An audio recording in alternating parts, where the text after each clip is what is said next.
Hello everybody, Preeti Shruti here and yes I welcome you all to the channel again. And आज की class में हम एक छोटा सा पॉइंट डिस्कस करेंगे, okay, which was written by your greatest post war writer Philip Larkin. And बहुत ही छोटा सा पॉइंट है, that is your days, okay, and it came in the year 1964 in his the most successful poetry collection, the White Sun Weddings, okay। तो बहुत ही छोटा सा poem है, only of 10 line, and in this whole poem there is two questions, okay। पूरा poem में 10 line का एक poem है and यहाँ पर दो questions हैं, and to these two questions there are 4 line answer to each question, okay. एक मतलब दो क्वेश्चंस हैं एंड यहाँ के हर क्वेश्चंस में एक 4 लाइन का एक आंसर है, तो total there are 10 line, okay. And the poem is like a conversation between two people. And यहाँ पर जो दो लोग हैं वो एक छोटा सा बच्चा है जो बच्चों के दिमाग में बहुत क्यूरोसिटी होता है कि वो छोटे छोटे चीज़ों को जाने, बहुत ही क्वेश्चंस पूछते रहते हैं, इधर उधर के क्वेश्चंस पूछते रहते हैं। मतलब उनके क्वेश्चंस भी वो सही तरह से पूछ नहीं पाते हैं, बट उनमें जो जानने की जो क्यूरोसिटी होती है, लाइक दैट उसी कैटेगरी का एक बच्चा है एंड जो अपनी लाइफ में बहुत एक्सपीरियंसड है, जो चीज़ों को देख चुके हैं अपनी लाइफ में, बहुत मतलब अप एंड डाउन देख चुके हैं, अपनी स्ट्रगल को देख चुके हैं, जो बहुत ही एक एक्सपीरियंस्ड मैन है। मैं you may called a old man, और उस बच्चे की हो सकता है ग्रैंडफादर हो, तो एक ऐसे ही एक कैरेक्टर है, ओके। तो उन दोनों के बीच जो कन्वर्सेशन है वही है ये पोएम, ठीक है। तो 10 लाइन का ही है और जो बच्चा है वो क्वेश्चन कर रहा है कि जो कि पहली ही लाइन में वो है कि what are days for, okay, question mark, what you must have poem in front of you, you know। तो poem थोड़ा देखते रहिएगा जिसकी वजह से आपको भी थोड़ा easy लगे।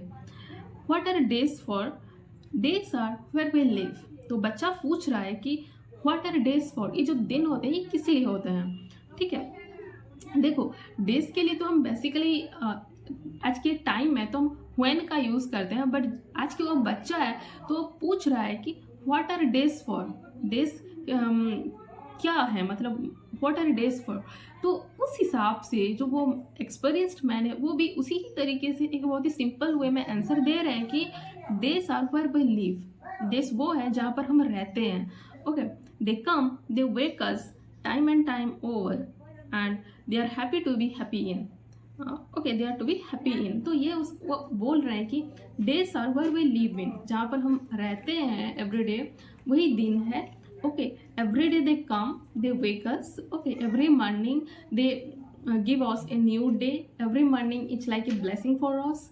रोज वो एक नई सुबह लेके हमारे पास आ जाते हैं, हमें कुछ टाइम देते हैं जो हमें भर के मतलब अपॉर्चुनिटी देता है कि हम लाइफ में बहुत अपना जो काम है वो करें। तो every morning it's like a blessing for us. And जहाँ पर हम रहते हैं from our life to death, okay, वो एक साइकिल है, एक कंटिन्यूअस प्रोसेस है कि रोज़ एक नई सुबह आए, हमें एक दिन दे जाए जहाँ हम अपनी जो डेली ड्यूटी है वो निभाएं और फिर वो उसका एंड आए और फिर नेक्स्ट डे एक नई सुबह लाके फिर एक नई दिन का शुरुआत हो।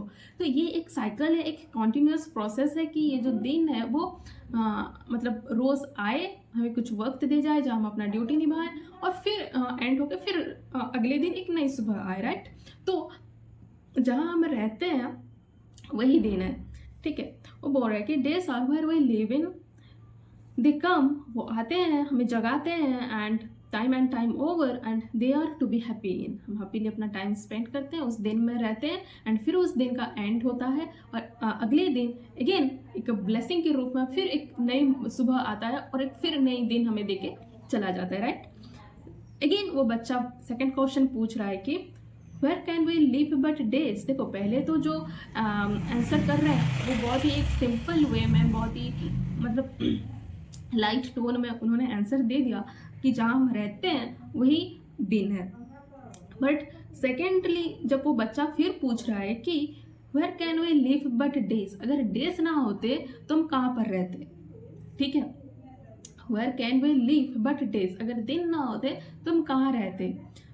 तो आंसरिंग टू दिस क्वेश्चंस वो जो एक्सपीरियंस्ड मैन है वो थोड़ा मतलब सेकंड आंसर में वो थोड़ा डिप्लोमेटिक आंसर दिए हैं, थोड़ा मतलब क्या उन्होंने थोड़ा फिलोसॉफिकल आंसर दिए हैं, ओके, थोड़ा डिस्टर्बिंग आंसर दिए हैं। वो बोल रहे हैं कि solving that questions brings the priest and the doctor in the long quotes running over the fields. Okay, ये जो इंटरजेक्शन का यूज हुआ है, ये भी एक सिंबल है कि बेसिकली हम ऐसे इंटरजेक्शंस अपनी कन्वर्सेशन के टाइम में यूज़ करते हैं, तो ये भी रिप्रेजेंट करता है कि ये कन्वर्सेशन है बिटवीन टू पीपल। ओके, तो बोल रहा है कि solving that question brings the priest and the doctor in the long course running over the fields. यहाँ पर वो जो एक्सपीरियंस्ड मैन है वो दो लोगों की बात बोलता है, एक प्रीस्ट और एक डॉक्टर। हमारे सभी के लाइफ में प्रीस्ट और डॉक्टर एक साथ एक ही टाइम आते हैं, and that is when we were running out of our breath, right. जब हम अपने डेथ बेड में होते हैं, ड्यूरिंग दैट टाइम प्रीस्ट और डॉक्टर एक साथ आते हैं।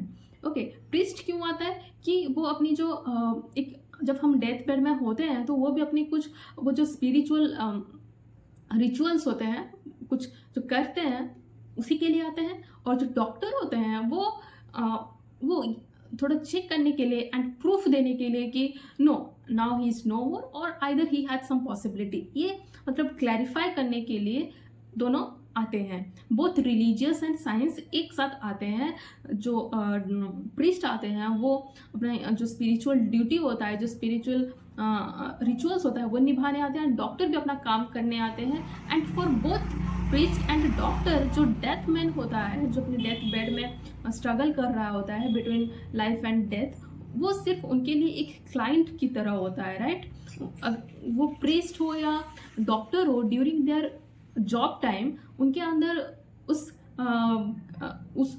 मतलब जो डेथ बेड पे होता है उस इंसान के लिए कोई इमोशन या कोई फीलिंग्स अराइज नहीं होता है। वो बस अपनी ड्यूटी निभाने के लिए वो सिर्फ अपना एक नेक्स्ट क्लाइंट होता है, और वो हमेशा हरी में होते हैं कि इसका जो काम है ये निपटा के फिर अगर नेक्स्ट क्लाइंट का कॉल आ जाए फिर तो वो अगेन इसको छोड़ के फिर उसके पास जाना पड़ेगा इनको। तो हमेशा हरी में होते हैं कि अपना जो ड्यूटी है वो निभाएं।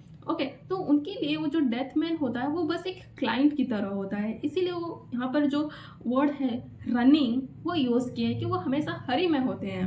ओके, उनके लिए एक क्लाइंट की तरह होता है, उनका जो ड्यूटी है वो उनको निभाना ही है। एंड यहाँ पर जो लॉन्ग कोट है वो भी कुछ सिंबलाइज करता है कि जो प्रीस्ट एंड जो डॉक्टर होते हैं they have the power of higher authority, you know. Okay, तो वो उनका लॉन्ग कोट जो है वो सिंबलाइज करता है कि उनके पास बहुत ही पावर होता है, बहुत ऑथोरिटी, हाई ऑथोरिटी की वो पावर होता है उनके पास। एंड मतलब साइंस, रिलीजियस, इन सब चीज़ों से भरे हुए होते हैं वो।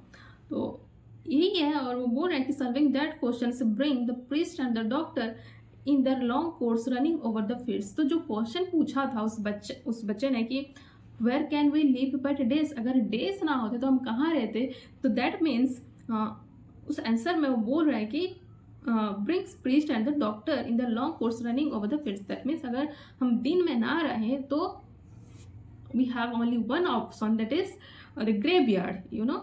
प्रीस्ट एंड डॉक्टर को यहाँ साथ लाने की क्या मतलब क्या सिग्निफिकेंस है कि दैट इज अगर दिन में हम नहीं रह पाते हैं तो that means we have only one option, that is death.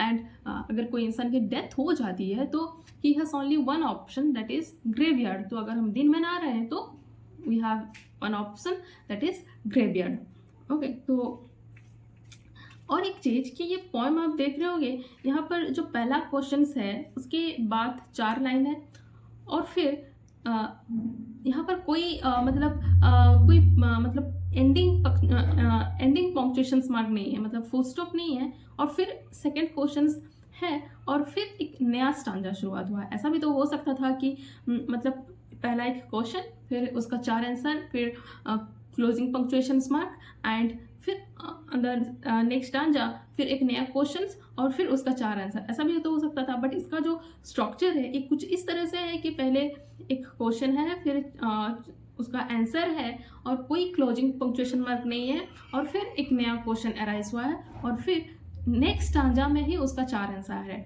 इसको हमारी जो इंग्लिश में एक लिटरेरी डिवाइस है जिसको हम कहते हैं एंजाममेंट।